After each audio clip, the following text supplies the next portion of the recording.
BMW's X5 is BMW's entrant into the mid-size luxury SUV segment. There is also the BMW X6, which is basically the slowback version or fastback version of the BMW X5. As you can see here, this is a BMW X5, looks pretty conventional, and this is a BMW X6. The BMW X6 was the SUV that invented or started the fastback SUV craze. Some really like it, some don't feel much about it, and some really hate it. I really hate this one, but it's personal opinion. Before I get started with this buyer's guide, I want to tell you that this buyer's guide, although it's based around the X5 due to its higher popularity, it also applies pretty much to the X6 as well.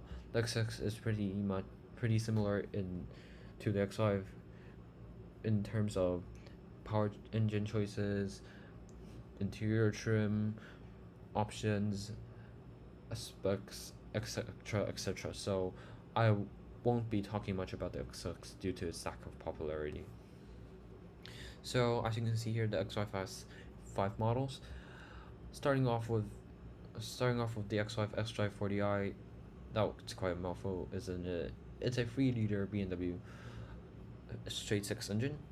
It's rear-wheel drive, as drive implies, and it has 345 horsepower and does 0 to 60 in 5.3 seconds. This engine is plenty enough for most people, and it's mated to a very good CF 8-speed automatic transmission. So I highly recommend this engine if you don't know which one to go for. The engine used in this model is the B58 straight 6. It's a very vulnerable engine, has been on the market for a couple of years now. You can also get it with 4-wheel drive for $2,300 more. This is an option I will highly recommend. Nobody's going to be doing donuts in their SUV, and if you're going to be doing donuts in your SUV, you probably are already getting the V8 versions. The X-Drive models don't do 0-60 in any quicker because that's probably due to its extra weight, although it has extra grip off the line. You also have this very interesting model, the X-Drive 45e. It's basically the X-Drive 40i, but as the E implies, it has an electric motor. It has a 24 kilowatt hour battery that's good for around 50 miles of range if you have a really if you don't drive with a lead foot.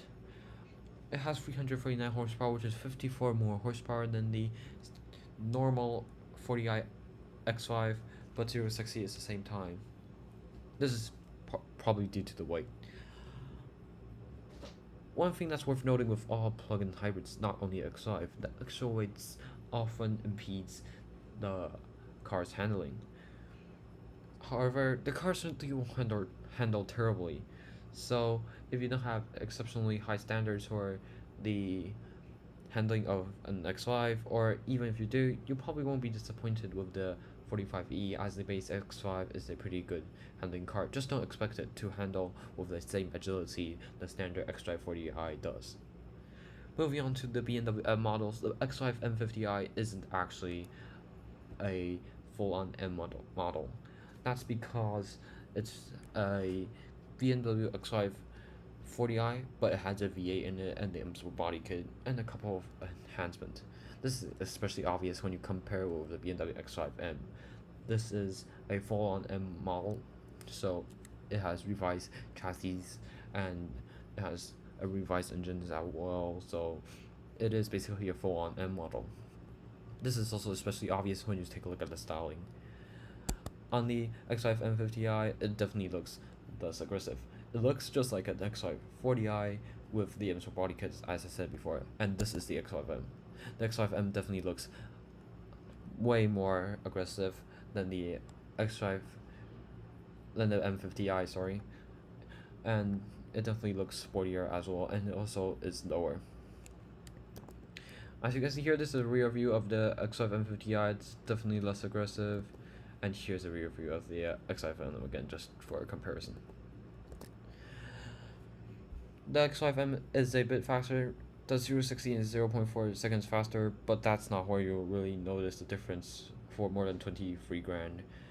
the place where you really notice the difference is the handling. The X5M will definitely handle with more agility than the X5M50i. The X5M50i is for those who don't want the harsher ride of the X5M but still want a 40 V8 exhaust note and want a bit more power.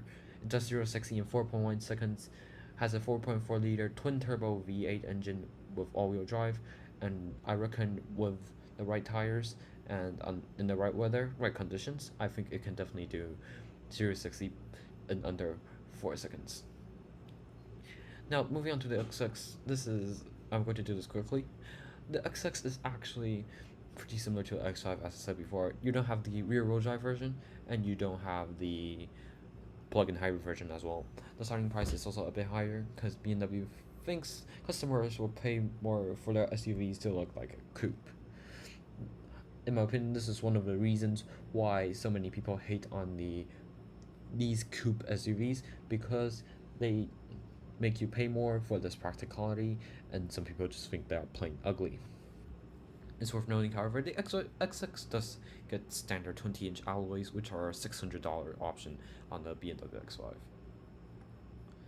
Now moving back to the X5, the model I recommend, as I said before, is the X5 X-Drive 40i. I think this is the real sweet spot of the range.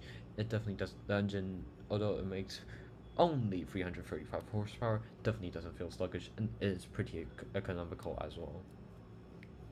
Now, if you want your X5 to look a bit more sporty, you don't like back cladding, or you want it to look like a M50i, you can definitely put the M Silver package on. As you can see here, it basically looks identical to M50i now. The only difference right now is the badge behind here. It says X-Drive 40i, obviously, and you don't have blue blade calipers. However, I'm going to be sticking with the X-Line because this option is quite expensive at $3,300, and with the X5, which is quite a high car, you also get side steps as part of the X-Line option.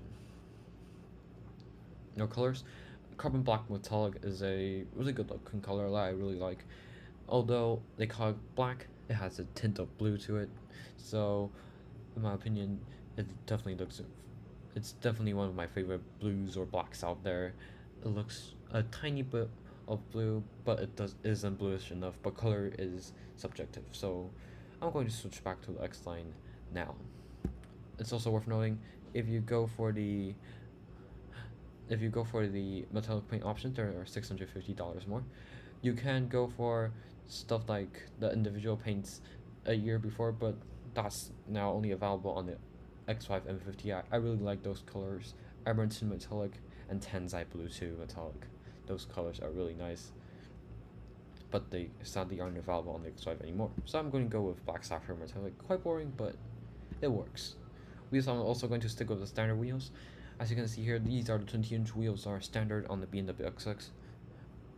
These 20-inch wheels definitely, in my opinion, look nicer. They also have a time and turn finish, but I think sticking with the 19-inch wheels for a nicer ride would definitely be good as well. Next, moving on to upholstery. This is also one of the areas why you might want to consider an X5 M50i. For 2023, they introduced a new material called Sensafin to replace the old Sensatec material. It's still a leatherette, but this one is a vegan leatherette, which means it doesn't kill any animals in the process of making it. Sensafin is a really great material in my opinion. It's really nice and supple. It's available with ventilated seats and massaging seats as well, which is rarely seen with leatherette seats. So I wouldn't bother with merino leather or leather this time. Merino leather is what they call their leather. It has a nice quilted look, but it's only available on the X5 M50i the time being. However, it might change, so if you are watching this video sometime in the future, be careful to note this difference. For me, I would definitely go for coffee. I really like coffee. I think it's a really dark, nice looking brown, and I will go for a fine line stripe brown high gloss wood. Actually, I think it looks very nice. This is also a new trim option for 2023 as well. Before we go on to the options, let's take a look at the X5's interior first. It hasn't gotten the new iDrive 8 infotainment system yet, so it doesn't have that gigantic curved screen. I think this is actually better. You still get the 1 to 8 buttons down here, some physical climate controls, and overall I think this is one of the best BMW interiors they've ever made. It's also the coating pattern continues to rear seats, which is very nice, and you also get a standard panoramic sunroof. Now moving on to options, this is where the price really escalates. I've only put around $1,000 in options right now, excluding destination charge. So you can go for a premium. Premium is something that I would exclude actually, but some options later you'll see that it requires it. Executive package has some really nice options, especially for some people. I really like the rear manual side window shades, and the laser light is very good if you drive in the dark most of the time. Glass controls also look very good, but one thing that's worth noting with the glass controls is that although it looks very good, the shifter is the prism. As you can see here, it's a prism, and as we know with all prisms, it distorts the light, and then it makes it feel like somebody's shining a mirror in your eye. So that's something to keep an eye out for. Something I would definitely add is the $1,700 driving assistance professional package. Well, that's a mouthful, was it?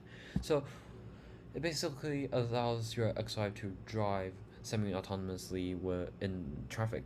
Well, it will have some radars in the gauge cluster, so it will constantly monitor your eye. As you can see here, it forced me to get the heads-up display, Wi-Fi charging, well, no, wireless charging, and Wi-Fi hotspot, and remote engine start.